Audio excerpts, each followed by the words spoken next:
DDS daw kayo. Anong ginagawa niyo diyan? May mga ayaw ho sa inyo kasi, gusto yata kayo ni Duterte noon at saka may mga sinabi rin ho kayo na, mukhang ang masa mahal si Duterte. Sorry Mayor, may mga criticisms kasi against you. Yung mga may project din po pala yung mga diskaya sa Baguio. Ano ho sagot niyo doon? Evidence sharer ho kayo, evidence Opo. collector naman Kami si po si ang aming Mayor. role po is una, kailangan itong mga project tulad nito, kailangan malaman natin kung sino ang dapat managot kahit na previous administration pa yan, kailangan managot dito. So with every day na ganito po yung mga nadidiskubre niyo, ano sinasabi niyo ho? Sinasabi ko, bakit ba ganito? No, yun ang tanong ko, bakit ganito? Bakit ganito kaganid at kahalang yung bituka ng mga taong gumawa nito? Hindi kayo nagsisisi, you took on this job? Nagsisisi po. Nagsisisi po. Mayor, si Congressman Zaldico, meron daw pong eroplano, helicopter, marami yatang helicopter, may Gulfstream pa. Why does he keep figuring out po dito sa investigasyon? Very consistent siyang mali ang ginagawa. Very consistent din yung involvement niya sa katiwalian. Si Zaldico lang po ba yung pinaka-guilty? But that would depend on the course of the investigation. What about ex-Speaker Romualdez?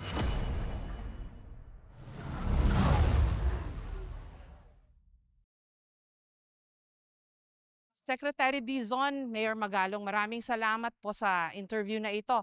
Secretary Dizon, kayo po, kamusta? Ito, medyo frustrated kasi slowly nakikita natin yung talagang dumi at gulo dito sa ahensyang to, no? And ang nakakalungkot lang talaga is yung kawalan ng malasakit sa mga dapat nagbebenepisyo dito sa mga project tulad ng ganito. Parang baliwala eh. Kamukha ito. Halos 1 bilyon na ho ang binuhos at ibubuhos pa dito sa project na to. Pero simula po nung last administration na nagsimula to, 2017, 2018, natapos ng 2020, hanggang ngayon, hindi po ito gumagana. Hindi po niya natutulungan yung community. And in fact, ang sabi ho ni Yorme, nakakasama pa. So yun po ang masakit. Nabayaran po ng buo ito noong 2020. Pero never po siya gumana. At nakasama pa. Dati daw po nung wala pa ito, mababa lang ho ang tubig dito. Nung linagay po ito, tumaas lalo ang tubig dito. Dahil hindi siya gumagana. So yung kawalan ng malasakit po, yung ano na, yung parang halang na ho yung bituka nung mga gumawa nito. Nung isang araw nga ho, sabi nyo raw, gusto nyong tumalon mula dun sa tulay na hindi natapos. Oho. Magkasama ho kami. Oho. Kasi ho, 8 years na daw ho yung tulay na yon na nakatenga. No? Pero hindi pinondohan. Instead, ang pinondohan, yung mga flood control na wala namang saysay.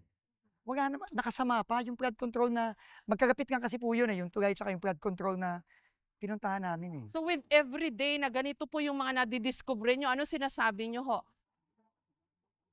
Ang sinasabi ko, bakit ba ganito? No, yun ang tanong ko, bakit ganito? Bakit ganito kaganid at kahalang yung bituka ng mga taong gumawa nito? No, hindi ko naiintindihan. Hindi nyo naiintindihan Hindi ko kung talaga naiintindihan. paano tayo umabot sa ganito. Hindi ko talaga naiintindihan. And I don't know, it's greed maybe, pero it's more than just greed eh. Sa palagay nyo po, Kasi, Mayor, talagang, ewan ko, Mayor, hindi ko maintindihan talaga. ano ito? Anong modus ho ito? Cottage industry at livelihood program sa nakita namin. Ginagawa ng gatasan. Gatasan, milking. Gatasan na itong DPWH eh. Nagulat nga ako na it's no longer human centric. It's pocket centric. Hindi ho kaya sinadya na guluhin Ay sigurado pong sinadya. para mas Sigurado. makakurakot sila? Sigurado. And this has been going on, ma'am, for years. Maybe decades. Kaya nga ho tama yung ginawa ho ng Pangulo na 10 years all infra Kasi kailangan talaga makita natin kung ano nangyari na dito po. At paano natin ko-correct. Ano hong theory nyo, Secretary Dizon? Collusion din ho ba between politicians and between DPWH and contractors? Alam niyo ho, kaya nga po napakaganda nung ginawa ng Pangulo sa pagbuo ng ICI. Kasi kailangan talaga dito ng independent commission. No? Kaya yung EO ng Pangulo, napaka-importante nun. Kasi kung DPWH lang, paano gagawin ng DPWH na busisiin nga to sa loob mismo nang gagaling nag-uugat yung sistema ng korupsyon sa loob mismo. So kailangan talaga may independent. Okay. Pero tag team ho yata kayo madalas ngayon, Mayor.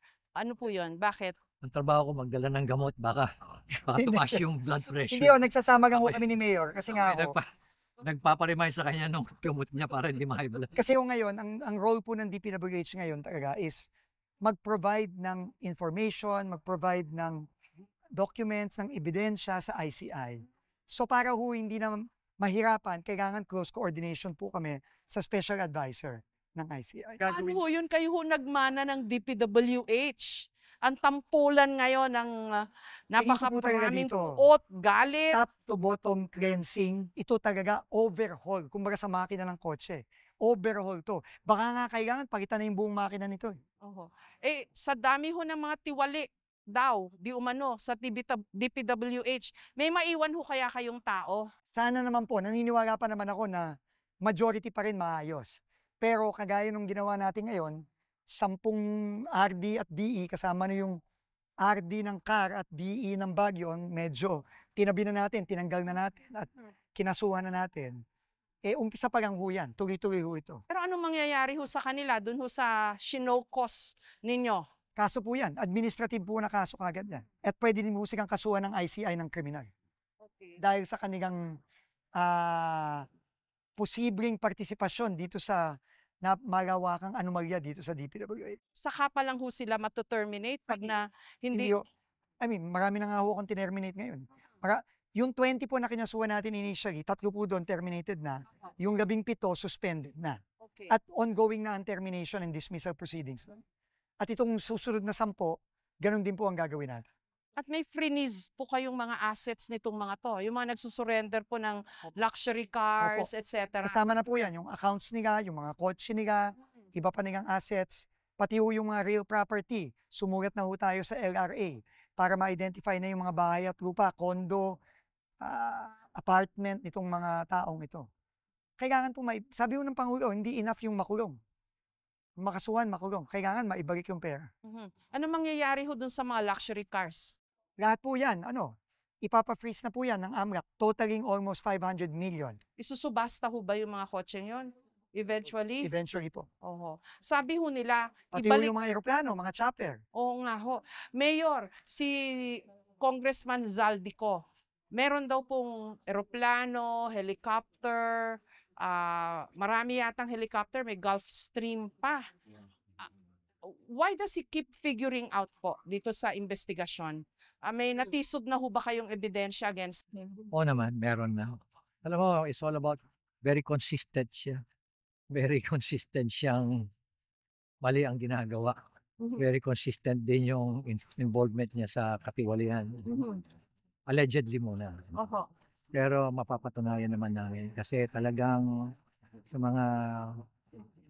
mga nakikita namin, nandun lagi yung kanyang fingerprint. Kaya hintayin na lang natin siguro na ma-file yung kaso. Does it stop with him, Mayor Magalong? Tuloy-tuloy naman yan. Hindi. Ibig ko sabihin po, si Zaldico lang po ba yung pinaka-guilty? That would depend on the course of the investigation. What about the speaker, Romualdez? Yung ex-speaker Romualdez? Basta susundan natin yung mga leads natin. And in the Senate po, meron ding mga ugong-ugong na malaki rin daw po yung insertions ni dating Senate President Chis Escudero. May na-encounter na ho ba kayong... May mga allegations din yan. And that will also form part of the investigation. Aha. Yung names na po na lumabas, yun na lang ho ba yun? O sa tingin nyo marami pa? Baka bigla pang may maglabasan pa. Aha. Kasi tuloy-tuloy naman yung aming investigation. Mhm. Kasi ang perception ho ng ilan, baka naman may iba pa, hindi lang nababanggit. Siguro hanggang doon lang ang kakayahan ng mga nagsiwalang. Mhm. Pero kaya nga tuloy-tuloy lang yung ating investigation. Okay. Ano po bang process na ng investigation nyo sa ICI? Kami naman ni Secretary Vince, tuloy-tuloy din yung aming pag-iikot para ma-identify yung mga high profile ng mga projects. Opo. At yun ang mga tinututukan namin, lalo-lalo na yung mga nakarating sa atensyon ng ating presidente. Mhm. At the same time, nagkakaroon na rin, gumagalaw na rin yung ating mga investigador. Kahapon, nagkaroon tayo ng malawakang signing of MOU Mhm. sa iba-ibang mga grupo. Philippine National Police, pati na rin yung IBP, Institute of Civil Engineers, pati mga crime watch groups, pati na rin sa M4GG, at marami pa, magkakaroon pa ng series dahil ang daming gustong tumulong dito sa ating investigasyon. Ganun na rin yung ating mga technical people, especially sa mga geotechnical at material testing. Ang dami ring grupo na gustong tumulong din na pro bono lahat. Wala kang gagastusin. Kaya ito, kailangan ito ng highly skilled, technically skilled na tao, o grupo or kumpanya na talagang magkaroon ng technical and front audit para ma-determine talaga natin kung ano talaga, is it compliant with established standards o kaya dun sa plano o dun sa master plan. Kaya yun ang mga titignan namin dito sa pag-investigate. So para ho kayong evidence gatherers, ganun po ba? At ako ang evidence gatherer o collector. Si Sec Vince naman, siya naman yung being the head of DPWH, tinitingnan niya mabuti kung ano ba yung nangyari rito para at least alam niya kung paano niya i-manage. Paano ayusin? Paano aayusin. Ang laki ng, siyang pinakamalaking sakit ng ulo. Kumbaga sa akin is, kaya nga sabi ko, ako tagadala ng gamot niya. Evidence sharer ho kayo. Evidence collector naman Kami si, po, si ang Mayor. aming role po is una, kailangan itong mga project tulad nito, kailangan magaman natin kung sino ang dapat managot lalo na sa loob ng DPWH at yung kakontrata ng DPWH. Importante yun, halimbawa dito, kailangan ko magaman yung kontratista dito, nabayaran siya in full nung 2020, Mhm. tapos iniwan na lang niya, hindi naman gumagana. Kailangan managot yun dito. Kailangan din managot yung mga dating DPWH. Opo. Kahit na previous administration pa yan, kailangan managot dito. Kasi, ano to eh? I don't know how to describe it even eh. Di ba? Can you imagine, hindi gumagana yung binayaran mo ng buo, tapos never na gumana since then, di man ngang inayos. So, ang isa ko pang problema, paano natin papaganahin to? Hindi naman natin pwedeng iwan na ganyan na nakatenga na ganyan forever, di ba? Secretary, tinanggal po sa budget nyo yung flood control. Ang laki ho yata yung nakaltas for Pinatanggal po ng 2026. Pangulo yung flood control. Kaso, ilalagay daw po sa ayuda, sa AIX. Anong reaction nyo ho doon? Alam nyo, ako tingin ko, unang-una, masyado po talagang pinagsamantalahan itong mga flood control, quote-unquote, no, projects na ito. Over the past, I don't know, so many years. No? Kamukha ito, 2017 pa to.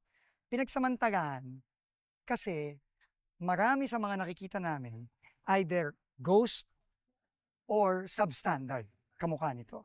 Or insertions? Well, whether insertion o hindi, basta kung ghost yan o hindi yan o substandard yan, ibig sabihin, sinayang mo yung pera ng taong bayan. Di ba? Sinayang mo or hinakaw mo. And that's better off being used at least sa mga direktang makakatulong sa mga kababayan natin. Tingin ko yun ang gustong, kaya yung sinabi niya na 60 billion, idali na lang sa PhilHealth, paratis yun. Sa zero balance billing, diretso yun. Walang mananakaw doon kasi diretsyong subsidy yun sa mga kababayan natin. Kaso yung Congress po mismo, gusto ho nilang ilagay na lang sa AIX o ayuda. Yun Yung po, tinanggal po sa DPWH flood control project. Anong comment niyo ho doon? Meron ba? hindi na ho ako magko-comment dyan. Pero ang gusto lang ho mangyari ng presidente nung sinabi niya sa akin, zero flood control, tanggalin na yan sa budget. Ang gusto talaga niya, yung pera na tingin niya, kung iiwan niya doon, nanakawin din lang ulit, mapunta na lang sa mga programa na hindi mananakaw kasi diretso sa tao. Hindi ho kaya tayo lalong malalagay sa peligro po nun na zero budget ng flood control for 2026? Ang gagawin, tingin ko po, ang gagawin ko na lang ho ngayon, isisiguraduhin lang ho natin na yung mga hindi gumaganang tulad nito o yung mga substandard na nakita na namin all over, ayusin na lang muna yon. Mayor, kayo po, local government executive, politiko, may comment ho ba kayo dun sa pag-allocate na lang sa ayuda at AIX nung tinanggal po sa DPWH flood control projects na Ako pera? naman ay pabor doon. Mhm. Huwag lang hawakan ng mga kongrehista o kaya wag hawakan ng lawmakers. Mhm. Bigay na lang siguro sa DSWD. Yan, bahala ng DSWD na makipag-ugnayan sa local government. Anyway, meron kaming database. Meron kaming tinatawag na National Household Targeting System. Alam namin kung sinong bibigyan. Hindi katulad nung ginawa nila nung isang taon at before the elections na ginamit nila yung ayuda, money, para as election fund. Mhm. Hindi pa sila naging transparent. Mhm. Importante lang dito is transparent tayo lahat. At ibigay sa tamang ahensya. At bahala yung ahensya like the SWD na i-manage. Huwag silang makikialam. Opo. Secretary, lulang-lula na kayo, flood control projects pa Oo. lang tayo. Yun nga ho yung malungkot Kalsada, eskwelahan, ospital, bridge, wala pa ho kayo doon. Paano ho kaya yon? To be honest, hindi ko alam. Hindi ko alam kung anong next steps. Pero wala nandito na ho tayo, kailangan natin gawin ang trabaho. So, pero ang paniniwala ko po, hindi lang pagbabago ang kailangan sa DPWH. Kailangan to complete overhaul. Complete. Ito, hindi na to magigit na lang. Ang mahirap na trabaho ni Sec Vince is involved siya sa fraud audit. Kasama ko siya, kami. Kailangan din niyang siguraduhin na yung mga infrastructure projects tuloy-tuloy. Kaya ang hirap yun. Ang hirap yung sitwasyon niya. Pero at ang masama pa, hindi niya alam kung sino bang pagkakatiwalaan niya. Alam mo ba na halos mag-isa pa lang siya? Mag-isa pa lang niya sa DPWH. Yung mga dapat dalhin niya, wala pa mga orders. Today, Mahirap lumabas yan. na today. Lumabas na. Oo. Finally. Kaya naawa naman ako sa kanya. Kaya Pero I think what we will try to do is, gagawin na lang natin yung trabaho, pipilitin natin. Pero ang importante dito, malaman natin, mapanagot natin, maayos natin, and then yung mga importanteng proyekto, roads, bridges, others, classrooms, Yes. kailangan maayos natin. Di kayo nagsisisi, you took on this job. Nagsisisi po. Nagsisisi, pero wala na po tayong magagawa. Mhm. Nandito na po tayo. Tulungan na lang po natin ang Pangulo. Mayor kayo, be careful what you asked for. Ayan, nilagay ko kayo sa ICI. Paano ba yon? napakahirap pala kasi meron akong trabahong mayor, tapos meron pala akong trabahong ICI. Tapos kailangan ko rin during the hearings, nandun ako. Tapos kailangan ko pumunta sa field din, investigation. Tapos kukunti rin lang kami. Tapos this is our second week. Napakahirap. Totoo lang, napakahirap. Sorry, Mayor may mga criticisms kasi against you. Yung may project din po pala yung mga diskaya sa Baguio. Aha. Ano sagot nyo doon? Unang-una, ipinapa-third party audit ko na nga eh. Mhm. Sabi ko, una 2022, katapos back ang namili dyan. Hindi po ako namili dyan.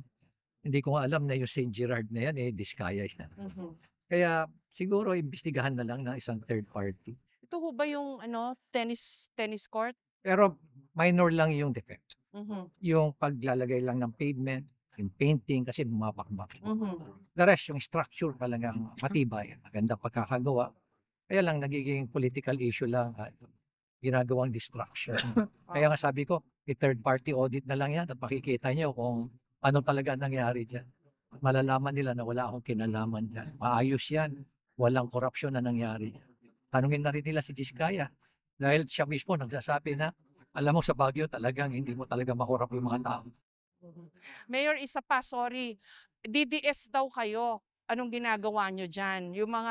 May mga ayaw ho sa inyo. Kasi gusto yata kayo ni Duterte noon.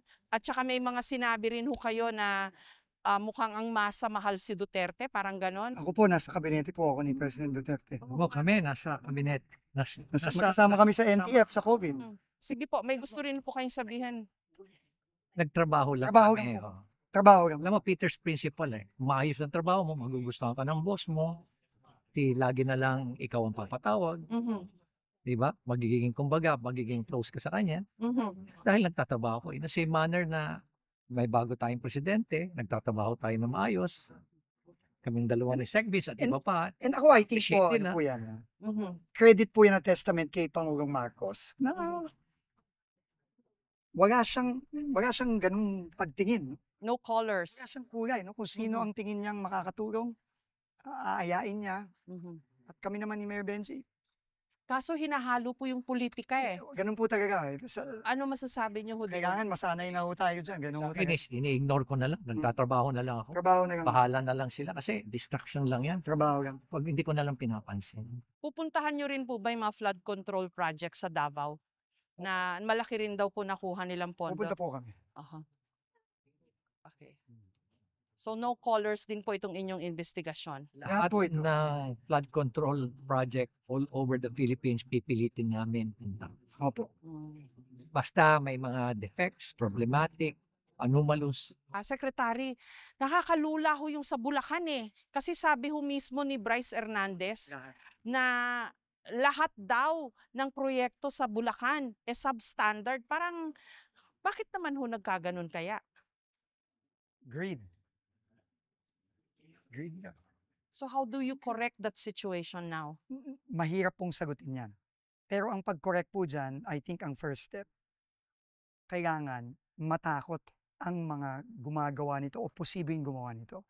Ang problema dito sa nangyari kay Alcantara, kay Bryce, kay Mendoza, Hernandez, Alcantara, wala silang takot eh. Ngayon, hindi ko alam kung bakit wala silang takot. Siguro, meron nagsasabi sa kanila na wag silang matatakot. Pero wala silang takot. Para ipaglantaran mo yung ninakaw mong pera, magkasino ka, mawawalan ka ng 100 milyon, 200 milyon. Ibig sabihin nun, wala kang takot. Akala mo forever na yan. Yun ang kailangan unang-unang mabago. Kailangan ngayon, matakot lahat ng taga-DPWH na pag ginawa nyo ito, kung ano nangyayari kay Alcantara, kay Hernandez, kay Mendoza, ganun din ang mangyayari sa inyo at pati sa pamilya ninyo. Kasi umiiyak na ho ngayon si Alcantara. Natatakot na raw ho siya for his family. Ano reaction niyo po doon? Kasalanan naman niya yan eh. Kasalanan naman yan eh. Yun ang unang-una. At ikalawa ho, kailangan talaga complete overhaul ng sistema dito. Ang dami ko na hong nakitang problema at dahan-dahanin ho natin aayusin yung sistema. Pero ito talagang babaguhin to ng buo. Kailangan. Nightmare ho tong DPWH, Nightmare. no? Nightmare. Wala pa ako nakita sa tagal-tagal sa gobyerno. Wala pa ako nakitang ganito.